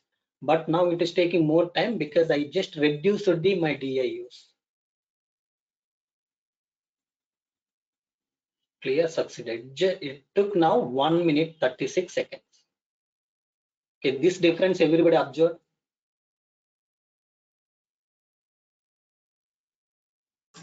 Yeah. This difference everybody observed, friend. Okay. So previously Yes, it sir. took 44 seconds. Now it is a 1 minute 36 seconds. Now, okay. So that is up to you, friends. But anyhow I will share the recording. If you have some time, you just keep waiting. Okay, because you need to wait some more time. I will show you a few more samples. See, I have a 5 GB of data loaded. But what happened is I have ran this particular pipeline twice, but data came only once because, can you tell me the reason? I previously explained. Can you anybody guess it? Now tell me. Copy behavior. Again, it's a preserved hierarchy. Let me change it to the flattened hierarchy. Yesterday we discussed each and everything in detail. Okay. Click debug. Now if you debug, it is going to add those, like for that 5 GB, it is going to add 5 more GB. Now it will become a 10 GB. This 10 GB, we will try to load it in a reverse way. From India to East to West, we will try to load this data and we will see. Okay, so maybe let me cancel this and I will run with a 2 DIUs. How much time it will take, you see. I cancel this. I will go to settings. Let's use only. So here you see 2, 4, 8 you have. But if you want to set up odd number of DIUs, you just click edit. You can able to edit this number. Okay. But in this drop down, you will see only 2, 4 all even numbers. Okay. If you want 2, you just select 2. If you want 3, 4 odd numbers, you can click edit and you can edit that number of DIUs. Click debug.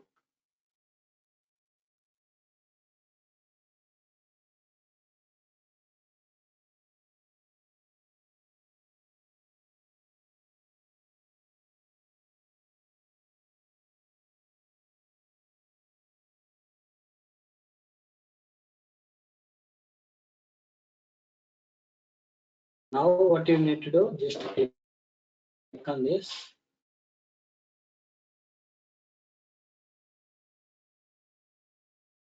Progress 27 seconds it took. Refresh, you see 72 like 68 MB per second. So here you see the number of DIUs is how many we are using. The number of DIUs is 2. See, when I decreased the number of DIUs, I have not changed the parallel copies. Parallel copies also increased because it realized that if I use 2 DIUs, it is going to take more time if I'm not increasing the parallel units. like parallel copies. That's why this parallel copies count is also automatically increased. Okay, so now you refresh.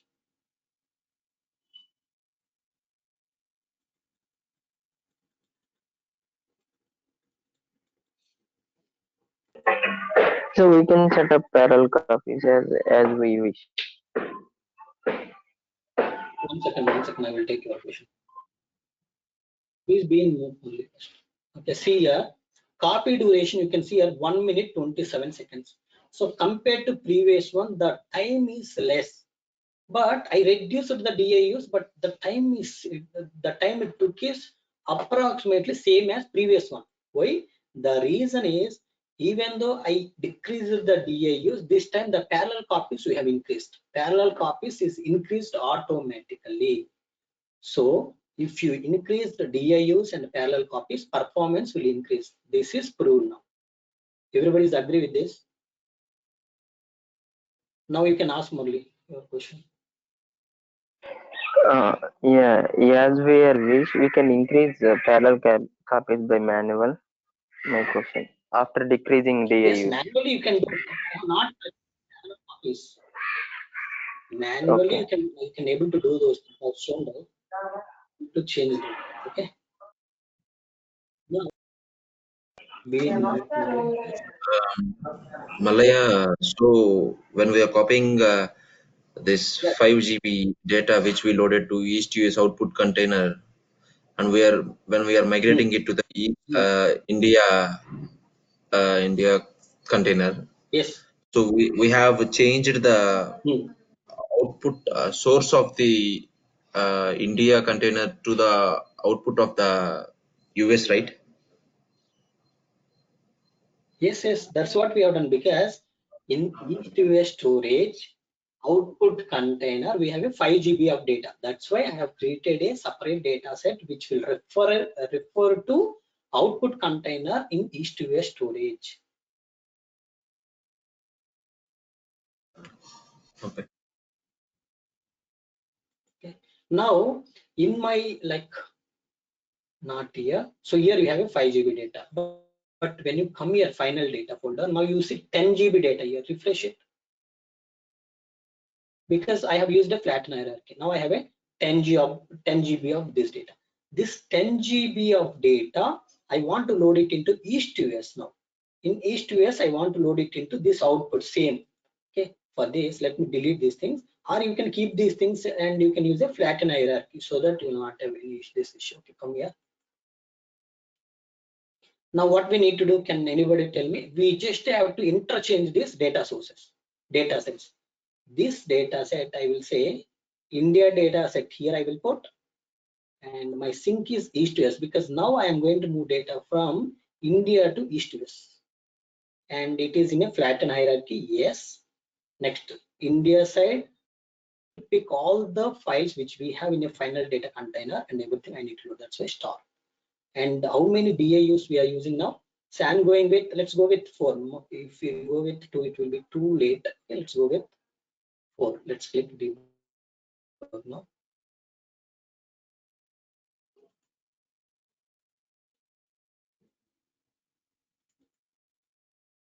Job in progress. Now just click on this.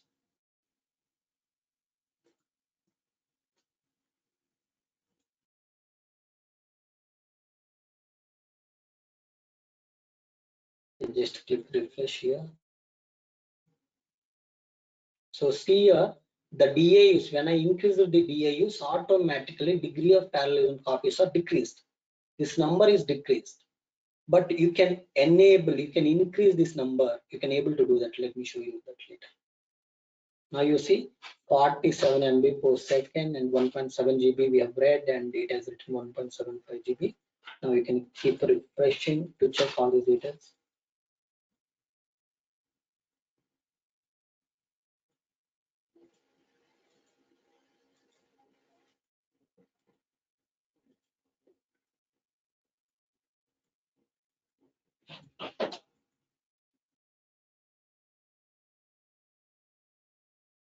Refresh this.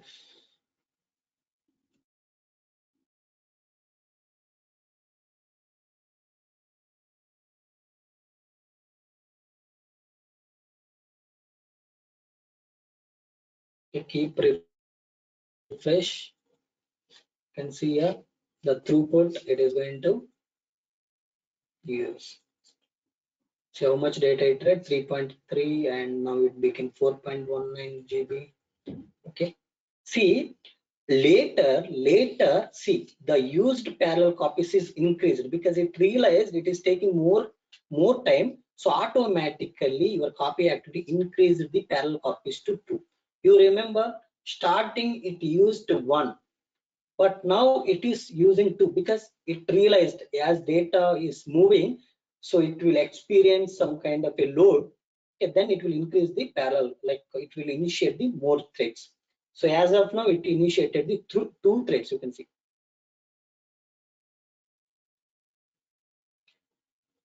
Clear now? So parallel, degree of parallelism units, even you no need to change it. Basically, those things will be taken care by your copy activity in a optimized way only. But DIUs you need to take care. Sometimes it is going to use overly DIUs. It will increase the cost. Okay. And if you decrease so when you are processing small data set, you need to use the less number of DIUs. When you have large data sets, you need to use the more number of DIUs. Now you see, as of now it copied 6.414 GB. Let's refresh. How much data it is copying per second? 38 MB.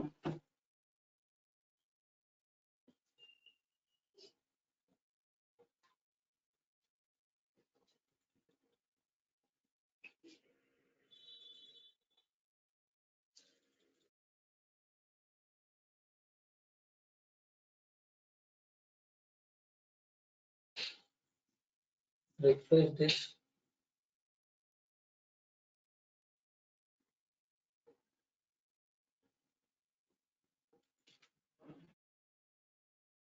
How much time it took total? You can see 3 minutes 30 seconds. So if you try with the large data sets bigger than this, so you will see more time it will take.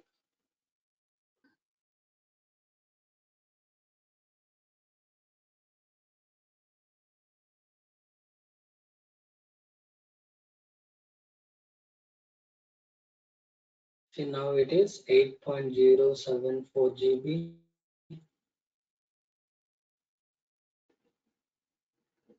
So maximum it is using these 2 things. Okay, so these 2 are very important in terms of your copy activity performance. Not only these 2, so I will tell you what are the other parameter will impact on your performance, copy activity performance. Okay.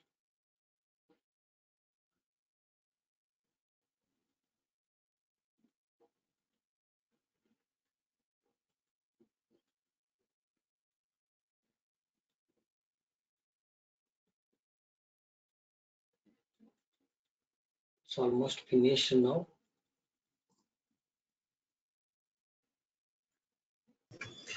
Malaya, the user DIUs and the user parallel copies, is this which are selected by us or by default it has been selected like that? Which one? The user DIUs, DIUs, or it is by we default? have selected DIUs. Parallel copies we left to the copy activity. So copy activity it has taken automatically two parallel copies. Initially it started with 1 parallel copy, later it went to 2. Okay, if you observe from the beginning, initially it took just 1, later it initiated 1 more thread. Okay, so initiating these 2 threads. Okay, who is going to make a decision like we need to go through these 2 threads? Like, is it taken care by the self-hosted integration runtime or Azure integration runtime? Where it will come self-hosted integration runtime. You are moving data from cloud to cloud, then what is the point? So where your self-hosted IR will come here? So how can we The slides mentioning it is DIUs will apply only on the Azure integration runtime. Okay. parallel copies So there is user? no point of self-hosted IR here. Parallel copies we have not selected. Copy activity initially it started with 1 thread, later it will experience more load or more pressure, because it will scan all the data. You can see listing the sources. So first thing that it is going to do in this transfer data, it is going to list down the sources, how much data it has to transfer. So once it lists down, it will know. So once it calculated internally, then it will realize a lot of data is there to read and write. So then it initiated the one more thread. Okay, so three things will happen here. First, listing the sources, then it will read the data, then it will write the data. Okay, when you list down, you will come to know how much data you need to transfer. Based on that, it is going to increase the parallel copies. But DIUs, it will not increase because we have set it up manually. But if you set it as a auto, it will increase automatically, DIUs also. Okay, so that particular option, if you want to see, let me show you once again. Click on this. Click on copy activity. Refresh this, it is already finished. Yeah, in settings, you see data integration units 4. Now just click on this, auto is there. If you select auto, even it will increase data integration units automatically. Okay, because you are leaving this number of units to the copy activity, it will increase based on data. Degree of copy parallelism, I am not setting up anything, so that's why it is increased automatically. In the same way, if you left this data integration unit to the copy activity, it will increase automatically. Next, so what are the other things will create a problem for your data is, so as you are in a basically you are using the binary files. Binary files means you will not have that option. But let's say I will go and create let's create one more this. I will show you, because it's a binary. Binary means other performance factors will not be available. But if you go with other file formats, let's come to settings.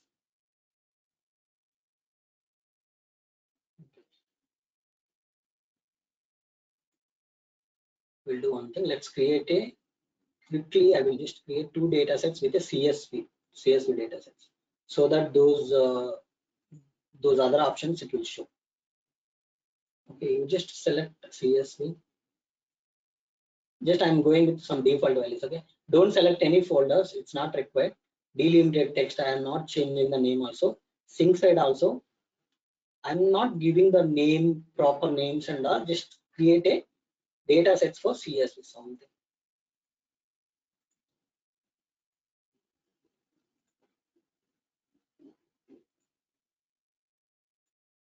I'm not doing anything. Okay, now you go to your settings.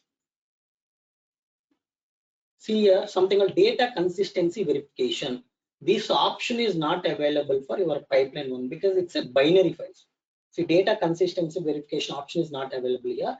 But when you create other file formats data sets, you are able to see data consistency verification.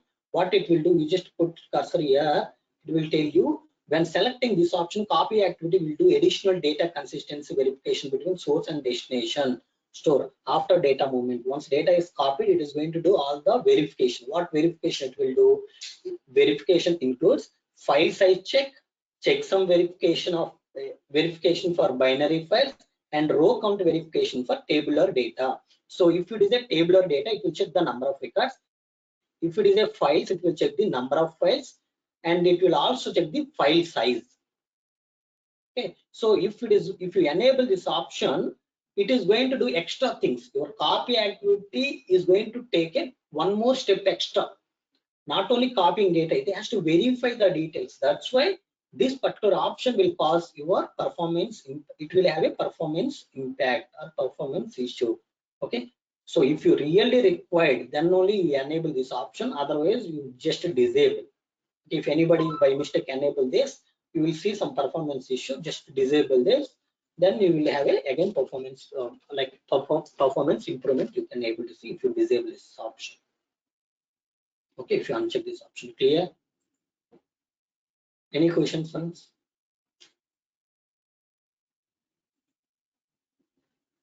Okay, if no questions, that's all for today, friends. Thank you.